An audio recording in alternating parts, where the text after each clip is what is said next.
on the 22nd of January 2018 from WBR. Were recorded in a studio in Atlanta.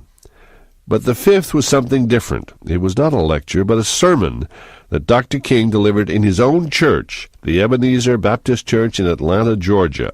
It was Christmas Eve, 1967, and he took the opportunity to share his message of nonviolence with a larger audience.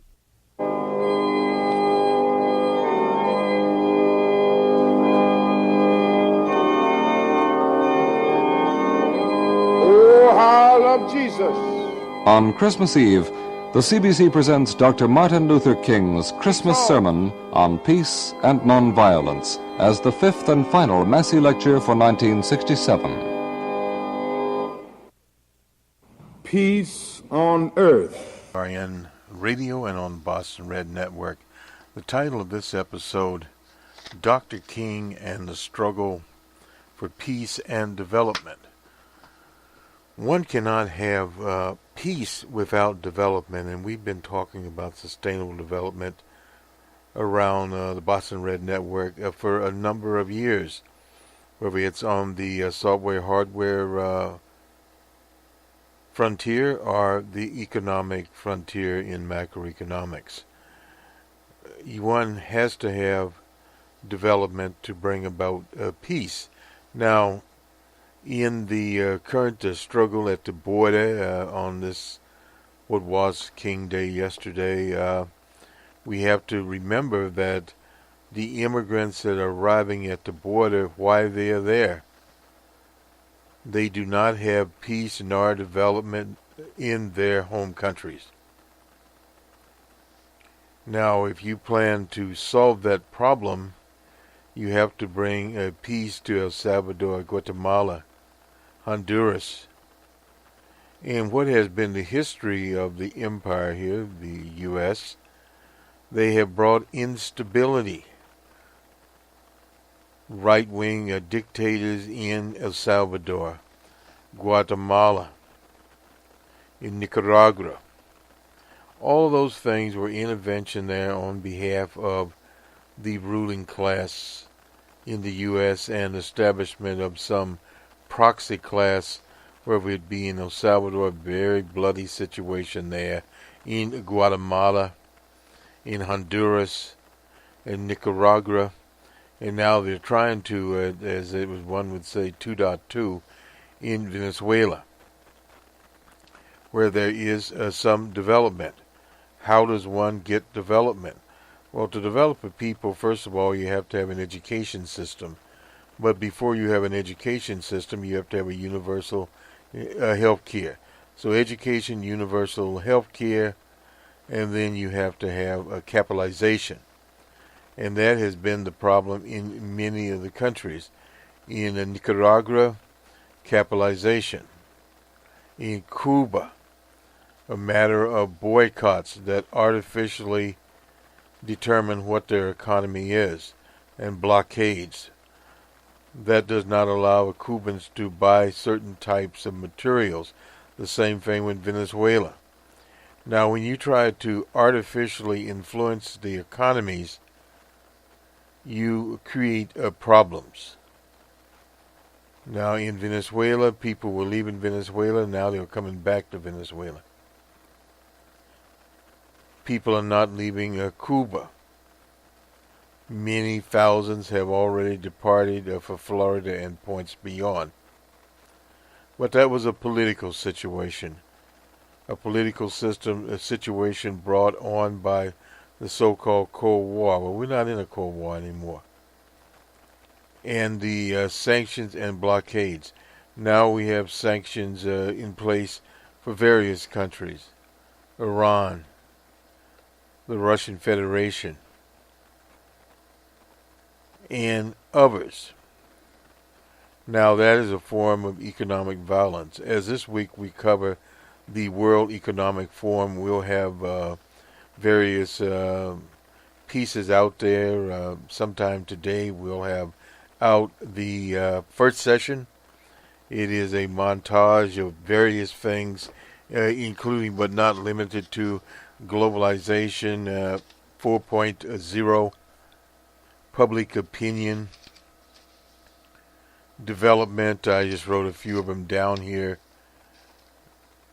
That digital economics, how the digitized world affects economics, and that's globally, as we have these big behemoths out there, the Facebooks of the world, the Amazons of the world, that are trying to make their way to the rest of the world. Billions of people in India, billions of people in China. China has their own big behemoths. The only question is, when will they make it to the U.S.? We're thinking of Alibaba here, and various others that will appear here. And the public opinion, the matter in the West of privacy. On Global 4.0, a professor from China was talking about, and this is where we got the title for this particular part of the title for this particular episode, Dr. King, Peace and Development. Dr. King talked about peace, but if you recall his struggles, he started out with the struggle for racial equality. In Birmingham, the struggles in Birmingham, we still have struggles in Birmingham now. A group of bad actors there stripped Angela Davis of what is known as the Fred Shuttlesworth Prize. Fred Shuttlesworth, of course, was intricately involved in the civil rights struggle there in Birmingham when Dr. King came to town. But Dr. King's movement quickly moved from the civil rights movement to a peace movement. He opposed the Vietnam War. And at that time, the racists said they were running a Wilsonian foreign policy, which is a racist foreign policy. We see some of it today in the Middle East and various other places.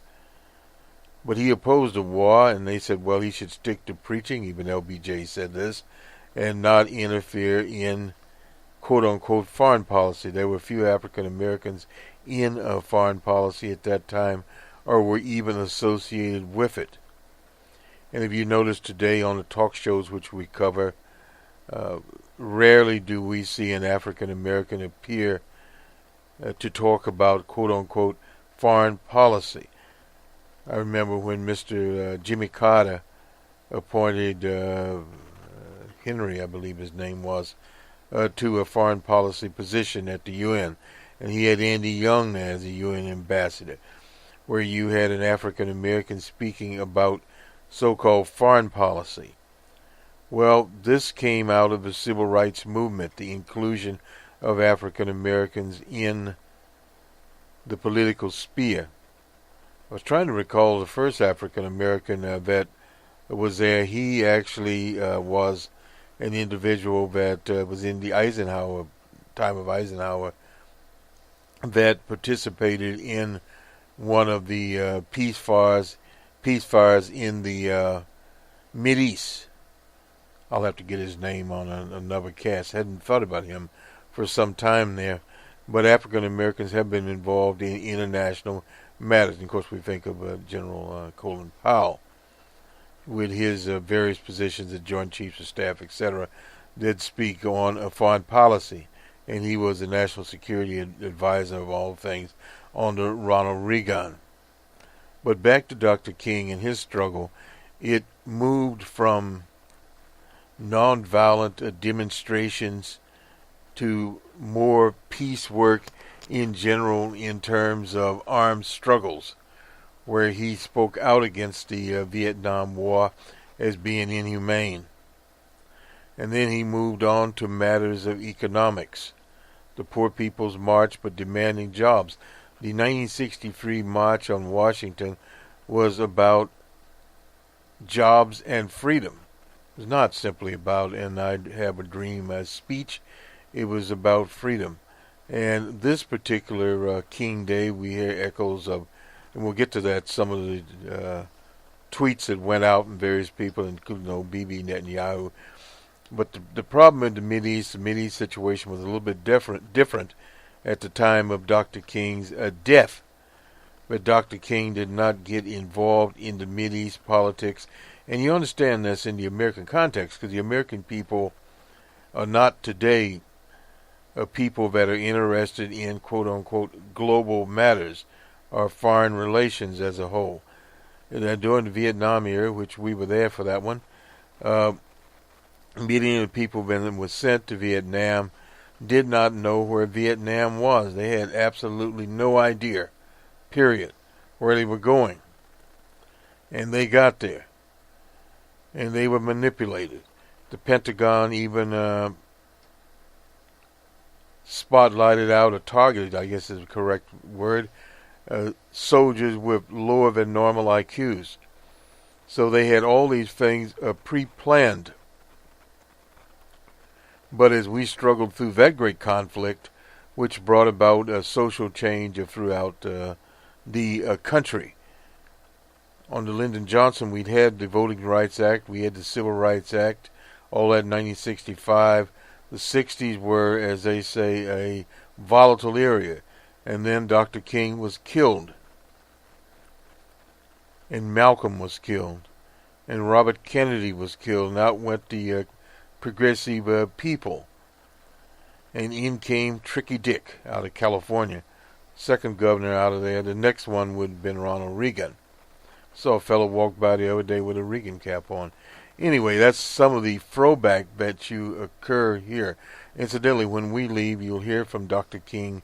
It was known as his Christmas address, part of the massive lectures from the CBC, Canadian Broadcast Company.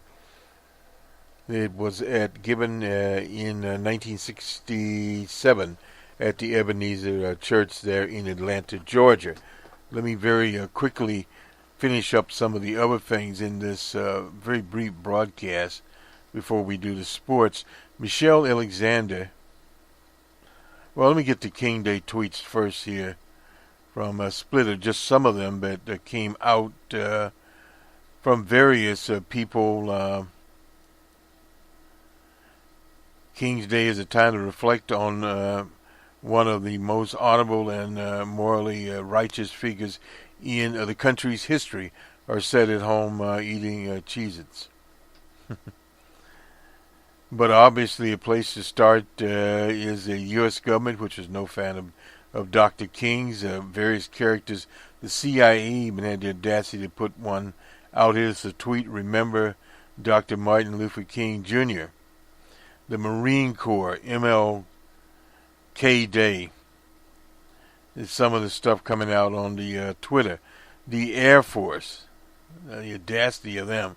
Freedom, dignity, trust, respect, unification, peace, all those things. And Martin Luther King Day, remember to celebrate the act on the 21st of 2019. The Air Force, injustice anywhere is a threat to justice everywhere. We are caught in an inescapable network of mutuality and tied in a single garment of destiny. Whatever affects one affects all indirectly. Dr. King there. Oh no. Steve King, I imagine this is the same creature. Dr. King gave us his all for all. I have long agreed with his speeches and his writings today. I think of MLK's quote, "Our lives begin to the end of the day, and we become silent about things that matter. May we all renew ourselves in his teaching so that he can rest in peace." That's the infamous Steve King of Iowa. Benny Netanyahu, the Prime Minister of the Israeli Zionist state. Today Americans celebrate Dr. Martin Luther King Jr. We in Israel appreciate Dr. King and his efforts to stamp out bigotry, including hatred against Jewish people and the Jewish state. We remember that his moral clarity is when he said that anti-Zionism is antisemitism. Well, he lied there. This fake King, quote, is so well that it's made it into the Wikipedia page. The supposed letter to an anti-Zionist first appeared in 1999, 30 years after Dr. King was murdered. The basis of this fake letter may be an account of one Jewish author who has written that at a dinner in 1967, Dr. King once reprimanded a student for making sharply anti-Zionist comments, equating it to antisemitism. Whether that happened or not is anyone's guess. Speaking of fake history there, we don't know. What we know is that Dr. King welcomed the Jewish community into the movement.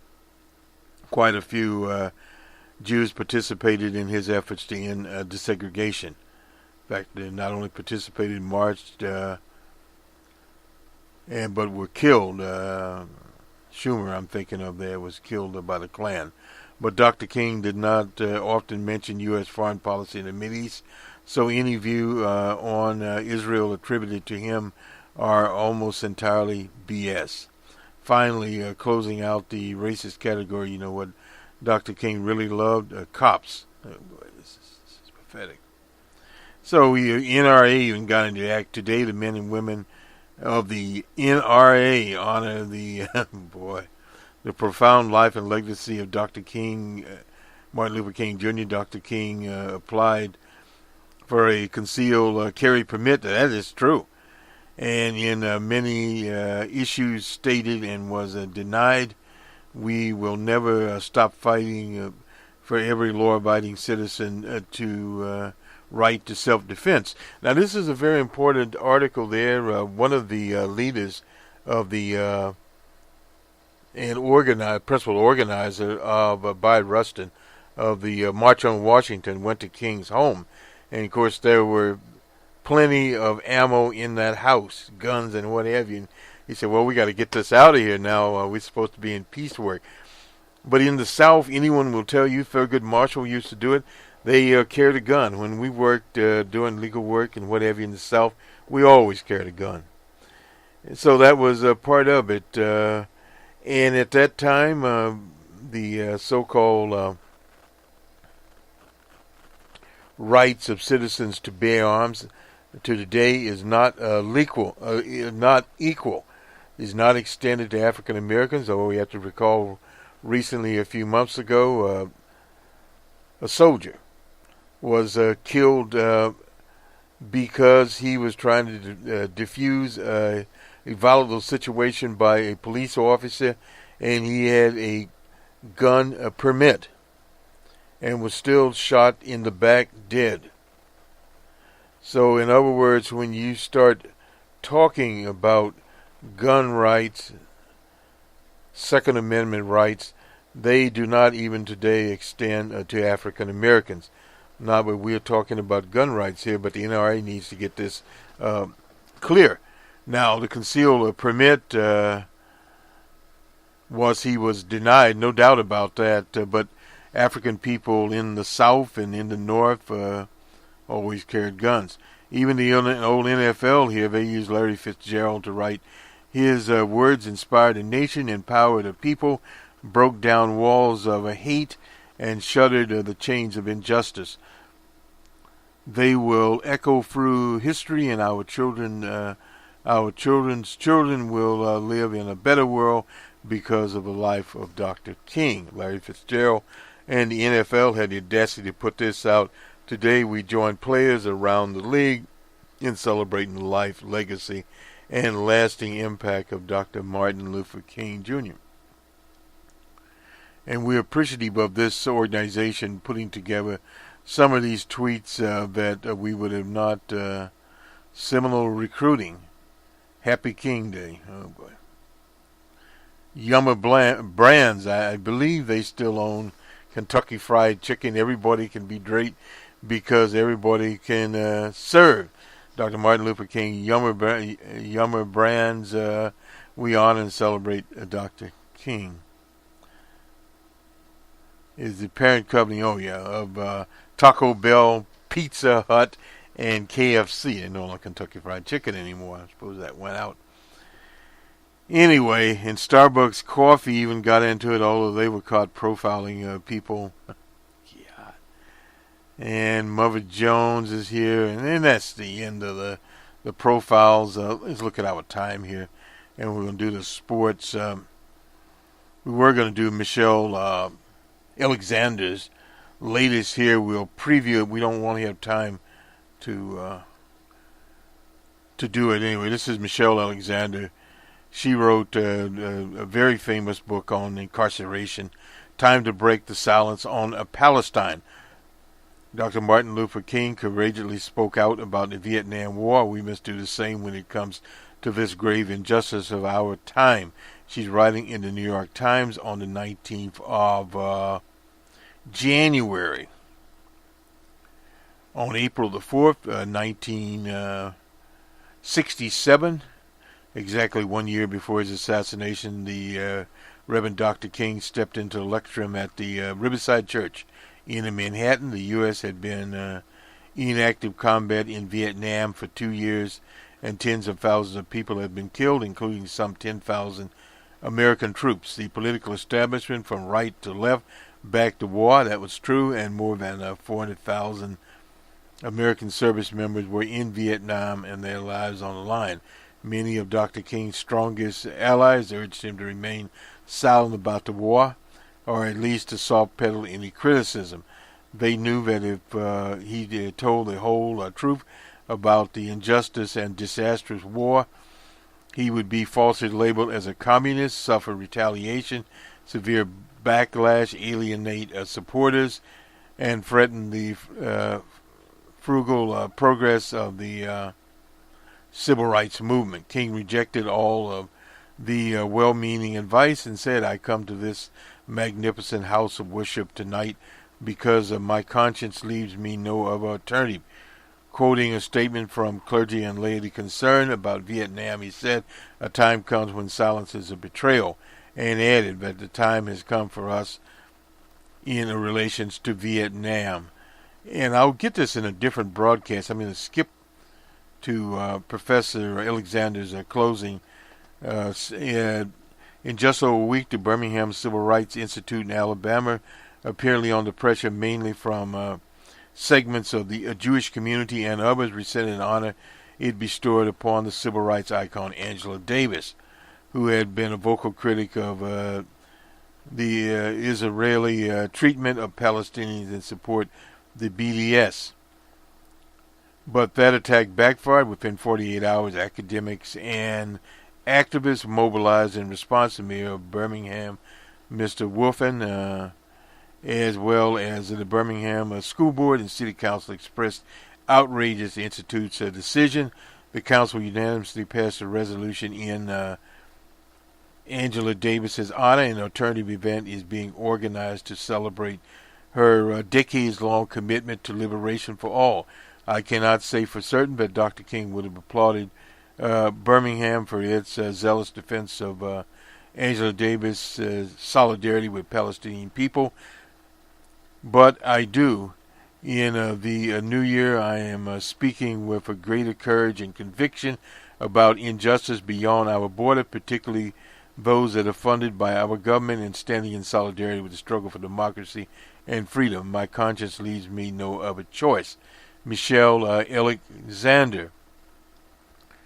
She has now spoken out, and it becomes time for people to speak out. Many of the civil rights organizations like the NAACP, etc., they would not speak out because they would see that their funds are tied into some of these organizations, and we can understand their particular situation and where they are there, and they need to look at how funding is arrived.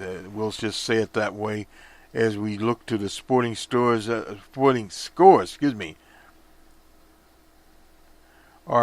Nadal, this is set one. This is the Australian Open. We look at it a little bit here. An American named Danielle Collins is unseeded. She advances to the semifinals. She would have won her match 2-7-5. We have a few scores here in men's hoops. We'll jump back to the Australian Open in a minute. We'll go to collegiate basketball. This would have been on Monday night. We had Maryland, the Terrapins, at Michigan State. Michigan State 69-55. Iowa State was at Kansas. Kansas 80-76. And finally, Virginia Tech and North Carolina. It was North Carolina 103-82. Back to the NBA. The Thunder were at the Knickerbockers in New York. It was the Thunder 127-109. The Bulls were in Cleveland. Bulls 104-88 for the Cavaliers. The Pistons were at the Wizards in D.C. The Wizards 101-87. The Mavericks were in Milwaukee. The Bucks 116-106. The Magic were at the Hawks in Atlanta. Magic 121-103 for the Hawks. The Kings and the Nets in Jersey, in Brooklyn, the Nets 123-94 for the Kings. The Pelicans and Grizzlies. Pelicans 105-85. The Heat and Celtics in Boston. Celtics 107-99. The Rockets and 76ers. It was in Philly. It was the 76ers 112-93. The Trailblazers were at the Jazz, 109 for the Trailblazers to 104 for the Jazz. And finally, the Warriors were down in Los Angeles, 130 for the Warriors and 111 for the Lakers. Lakers are still trying to get everything together, as one would say. Music, we're doing the NHL. Anyway, the Predators 4-1 over the Avalanche, the Blues, and the Kings. It was the Blues 4-3 over. The Kings 4-3 over the Blues of St. Louis. The Wild and the Golden Knights of Las Vegas. It was the Wild 4-2 over the Golden Knights. The Sharks and Panthers. It was the Panthers 6-2. And so we go up here, and let me just look at the old Australian Open. I'm not sure. The Australian Women's Open, well,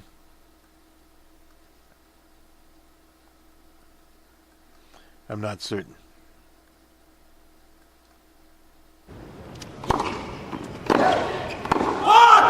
That is long. That's just Colin winning her match there. I'd have to go to the BBC to get the Open, and we obviously are not going in that direction at this point in time. I see if I go to the BBC and do to the sports section. Well, sometimes the BBC redesigned their website as they became more. I guess what you'd call more commercial. Not certain where they put. Whoops. Yeah, the sports page used to be very, very clear here at the BBC, and now not so clear. I guess as one would say, like many other things, they have sort of disappeared from maybe. Go to Australia. Maybe we're not going to get the Australian Open here, so I guess we can kind of, as they say, chalk it up to whatever we're chalking it up to.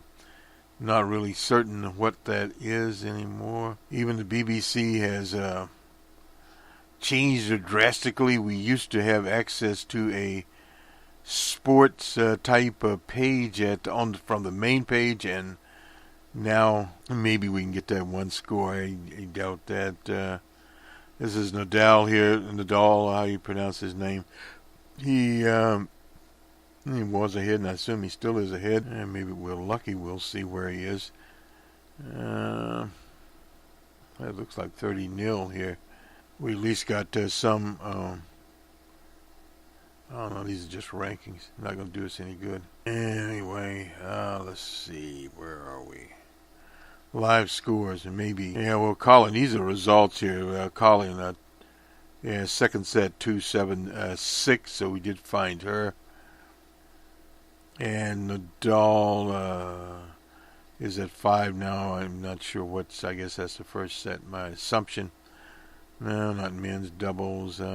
Well, looking at the men's doubles, mixed doubles.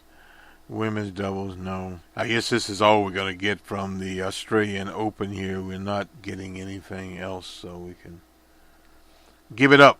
Nonetheless, this will do it for us. The title of our production on the 22nd of January 2017. This is Boston Red from the Jerry Pippin broadcast booth. Christmas Eve, the CBC presents Dr. Martin Luther King's Christmas sermon on peace and nonviolence as the fifth and final Massey lecture for 1967. Peace on earth. This Christmas season finds us a rather bewildered human race. We neither have peace within nor peace without. Everywhere paralyzing fears harrow people by day and haunt them by night. And our world is sick with war. Everywhere we turn, we see its ominous possibilities. And yet, my friends, the Christmas hope for peace and goodwill toward all men can no longer be dismissed as a kind of pious dream of some utopian hoper. If we don't have goodwill toward men in this world, we will destroy ourselves by the misuse of our own instruments and our own power. Yes, sir. Wisdom born of experience should tell us that war is obsolete. There may have been a time when war served as a negative good by preventing the spread and growth of an evil force. Make it plain. But the very destructive power of modern weapons of warfare eliminates even the possibility that war may any longer serve as a negative good. And so if we assume that life is worth living, if we assume that mankind has a right to survive, then we must find an alternative to war. And so let us this morning explore the conditions for peace. And as we explore these conditions, I would like to suggest that modern man really go all out to study the meaning of nonviolence, its philosophy and its strategy. We have experimented with the meaning of nonviolence in our struggle for racial justice in the United States. But now, the time has come for man to experiment with nonviolence in all areas of human conflict. And that means nonviolence on an international scale. Now let me suggest first that if we are to have peace on earth, our loyalties must become ecumenical rather than sectional. No individual can live alone. No nation can live alone. And as long as we try, the more we're going to have war in this world. The judgment of God is upon us. Yes, sir. And we must either learn to live together as brothers, or we're all going to perish together as fools. Yes, as nations and individuals, we are interdependent. I've mentioned to you before of our visit to India some years ago. It was a marvelous experience. But I say to you this morning that there were those depressing moments. For how can one avoid being depressed when he sees with his own eyes evidences of millions of people going to bed hungry at night? Yes, sir. Yes, sir. How can one avoid being depressed when he sees with his own eyes thousands of people sleeping on the sidewalks at night? More than 1 million people sleep on the sidewalks of Bombay, India every night. More than 500,000 sleep on the sidewalks of Calcutta every night. They have no houses to go in. They have no beds to sleep in. As I beheld these conditions, something within me cried out, can we in America stand idly by and not be concerned? And an answer came, oh no. And I started thinking about the fact that right here in our country, we spend millions of dollars every day to store surplus food. Make it plain, make it plain. And I said to myself, I know where we can store that food free of charge. In the wrinkled stomachs of the millions of God's children in Asia and Africa, Latin America, and even in our own nation who go to bed hungry at night. It really boils down to this, that all life is interrelated. We are all caught in an inescapable network of mutuality, tied in a single garment of destiny, and whatever affects one directly, yes, sir, affects all indirectly.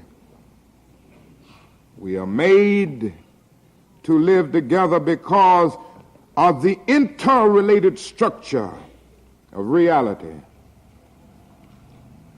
And did you ever stop to think that you can't leave for your job in the morning without being dependent on most of the world?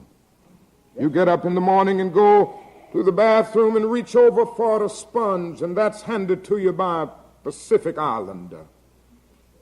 You reach for a bar of soap, and that's given to you at the hands of a Frenchman. And then you go in the kitchen to drink your coffee for the morning. That's poured in your cup by a South American. Or maybe you want tea. That's poured in your cup by a Chinese. Or maybe you are desirous of having cocoa for breakfast, and that's poured in your cup by a West African. And then you reach over for your toast, and that's given to you at the hands of an English-speaking farmer, not to mention the baker. And before you finish eating breakfast in the morning, you're dependent on more than half of the world. Yes. This is the way our universe is structured. It is its interrelated quality. We aren't going to have peace on earth until we recognize this basic fact of the interrelated structure of all reality. Now let me say, secondly, that if we're to have peace in the world, men and nations must embrace the nonviolent affirmation that ends and means must cohere. One of the great philosophical debates of history has been over the whole question of means and ends. And there have always been those who argued that the end justifies the means, that the means really aren't important. The important thing is to get to the end you seek.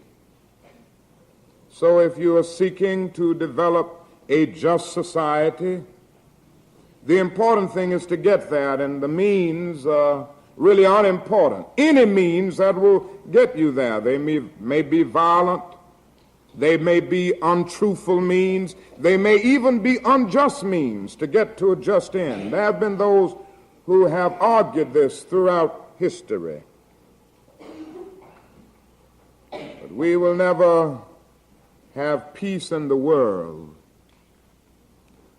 until men everywhere recognize that ends are not cut off from means, because the means represent the ideal in the making and the end in process. And ultimately, you can't reach good ends through evil means, because the means represent the seed and the end represents the tree. It's one of the strangest things that all of the great military geniuses of the world have talked about peace. The conquerors of old came killing in pursuit of peace.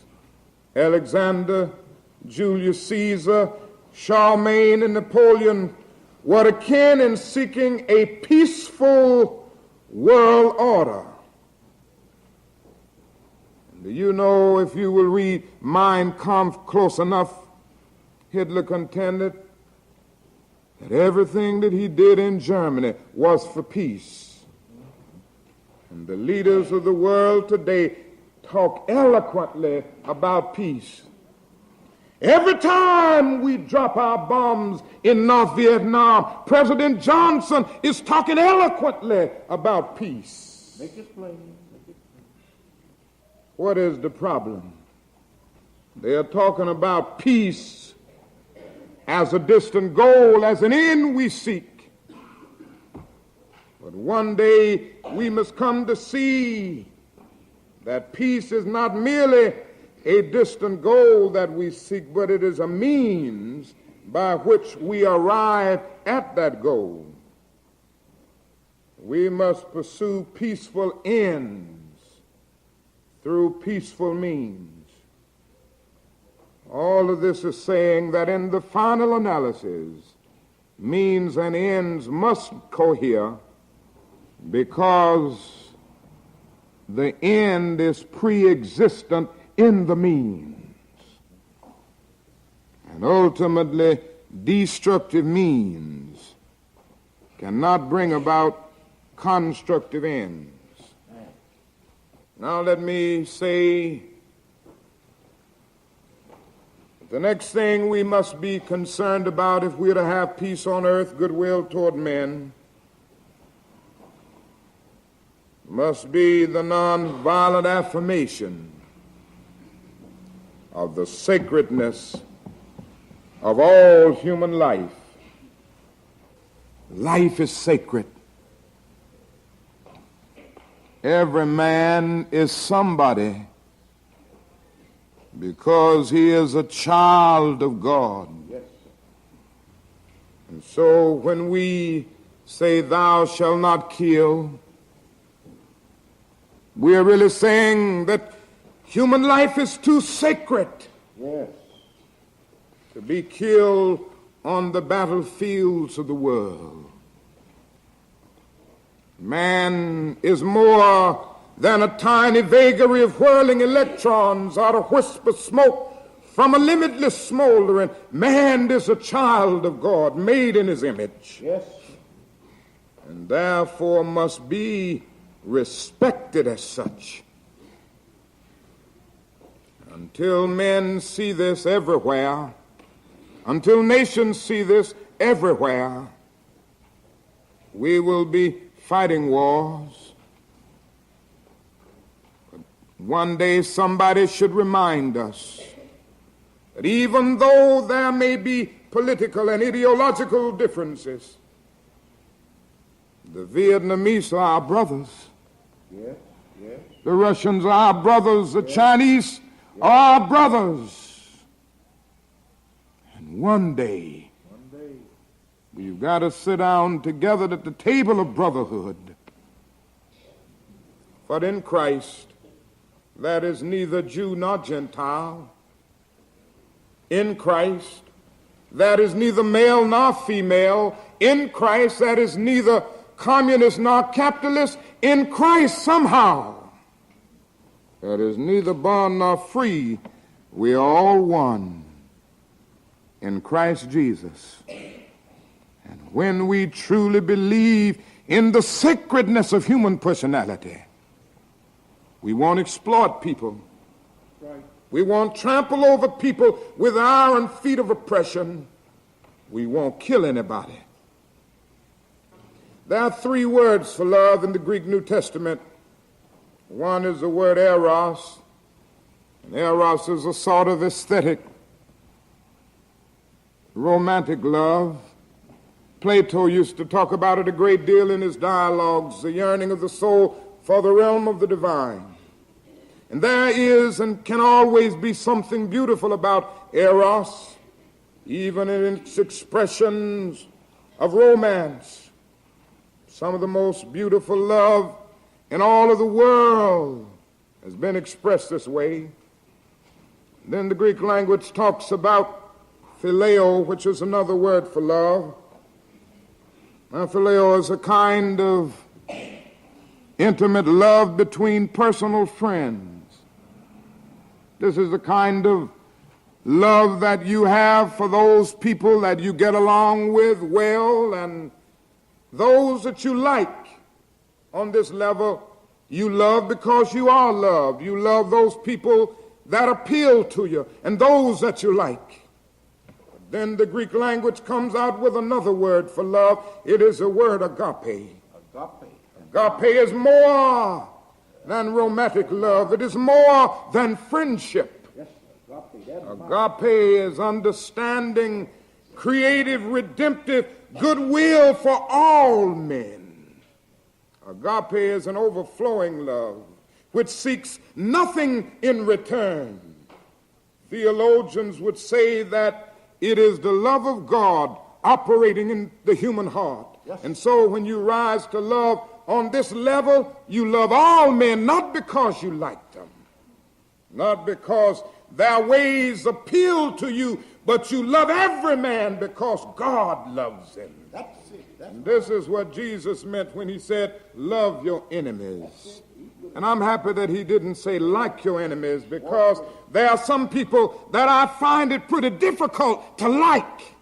Like is an affectionate emotion, and I can't like anybody bombing my home. I can't like anybody who would exploit me. I can't like anybody who would trample over me with injustices. I can't like them. I can't like anybody who threatens to kill me day in and day out. But Jesus reminds us that love is greater than like. Yes, sir. Love is understanding, creative, redemptive goodwill for all men. And I think this is where we are as a people in our struggle for racial justice. We can't ever give up. We must work passionately and unrelentingly for first-class citizenship. We must never let up in our determination to remove every vestige of segregation and discrimination from our nation. But we shall not in the process relinquish our privilege to love. I've seen too much hate to want to hate myself. I've seen hate on the faces of too many sheriffs, too many white citizens, counselors, and too many Klansmen of the South to want to hate myself. And every time I see it, I say to myself, hate is too great a burden to bear. Yes, sir.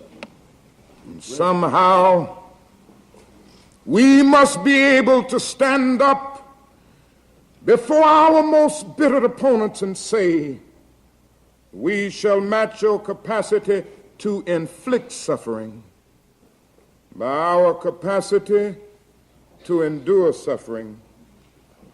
We will meet your physical force with soul force. Do to us what you will, and we will still love you. We cannot in all good conscience obey your unjust laws and abide by the unjust system, because non-cooperation with evil is as much a moral obligation as is cooperation with good, and so throw us in jail. And we will still love you. Bomb our homes and threaten our children, and as difficult as it is, we will still love you. Send your hooded perpetrators of violence into our communities at the midnight hour and drag us out on some wayside road and leave us half dead as you beat us, and we will still love you. Send your propaganda agents around the country and make it appear that we are not fit culturally and otherwise for integration, but we'll still love you. But be ye assured that we will wear you down by our capacity to suffer. And one day we will win our freedom.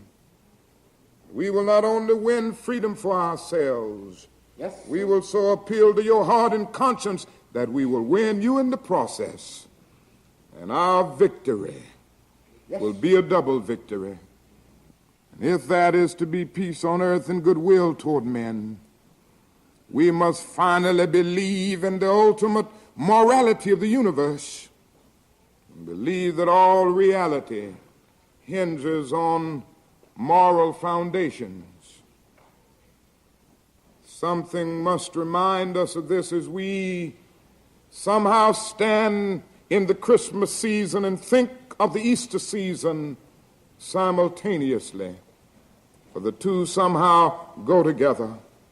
Christ came to show us the way. Men loved darkness rather than the light, and they crucified him. And there on Good Friday on the cross, it was still dark. But then Easter came, and Easter is an eternal reminder of the fact that truth crushed earth will rise again. Easter justifies Carlyle in saying, no lie can live forever. And so this is our faith. And as we continue to hope for peace on earth and goodwill toward men, let us know that in the process we have cosmic companionship. Yes. In 1963, on a sweltering August afternoon, we stood in Washington, D.C. We talked to the nation about many things. Toward the end of that afternoon, I tried to talk to the nation about a dream that I'd had. And I must confess to you today that not long after talking about that dream, I started seeing it turn into a nightmare. I remember the first time I saw that dream turned into a nightmare just a few weeks after I had talked about it. It was when 4 beautiful, unoffending, innocent Negro girls were murdered in a church in Birmingham, Alabama. I watched that dream turn into a nightmare as I moved through the ghettos of the nation and saw my black brothers and sisters perishing on a lonely island of poverty in the midst of a vast ocean of material prosperity, and saw the nation really doing nothing to grapple with the Negro's problem of poverty. I saw that dream turn into a nightmare as I watched my black brothers and sisters in the midst of anger and understandable outrage, in the midst of their hurt, in the midst of their disappointment, turn to misguided riots to try to solve that problem. I saw that dream turn to a nightmare as I watched the war in Vietnam escalate. Yes, sir. And as I saw so-called military advisors, 16,000 strong, turn into fighting soldiers. And so today, some 500,000 American boys are fighting on Asian soil. Yes, I am personally the victim of deferred dreams, of blasted hopes. But in spite of that, I close today by saying I still have a dream. Because you know you can't give up in life. If you lose hope somehow, you lose that vitality that keeps life moving. You lose that courage to be, that quality that helps you to go on in spite of. And so today I still have a dream. Men will rise up and come to see that they are made to live together as brothers. I still have a dream this morning that one day every Negro in this country, every colored person in the world will be judged on the basis of the content of his character rather than the color of his skin. And every man will respect the dignity and worth of human personality. I still have a dream today that one day the idle industries of Appalachia will be revitalized. And empty stomachs of Mississippi will be filled. And brotherhood will be more than a few words at the end of a prayer, but the first order of business on every legislative agenda. I still have a dream today that one day justice will roll down like waters and righteousness like a mighty stream. I still have a dream today that in all of our state houses and city halls, men will be elected to go there who will do justly and love mercy and walk humbly with their God. I still have a dream today that one day war will come to an end, that men will beat their swords into plowshares and their spears into pruning hooks. And nations will no longer rise up against nations, neither will they study war anymore. I still have a dream today that one day the lamb and the lion will lie down together, and every man will sit under his own vine and fig tree, and none shall be afraid. I still have a dream today that one day every valley shall be exalted, and every mountain and hill will be made low. The rough places will be made plain, and the crooked places straight, and the glory of the Lord shall be revealed, and all flesh shall see it together. I still have a dream, and with this faith, we will be able to adjourn the councils of despair and bring new light into the dark chambers of pessimism. With this faith, we will be able to speed up the day when there will be peace on earth and goodwill toward men. It will be a glorious day. The morning stars will sing together, and the sons of God will shout for joy. O come, let us adore.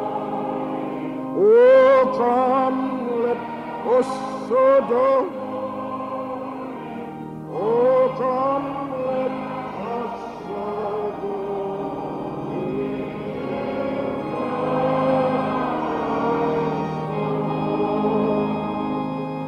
Dr. Martin Luther King, giving his Christmas sermon in Ebenezer Baptist Church, Atlanta, Georgia. This is the final Massey lecture for 1967.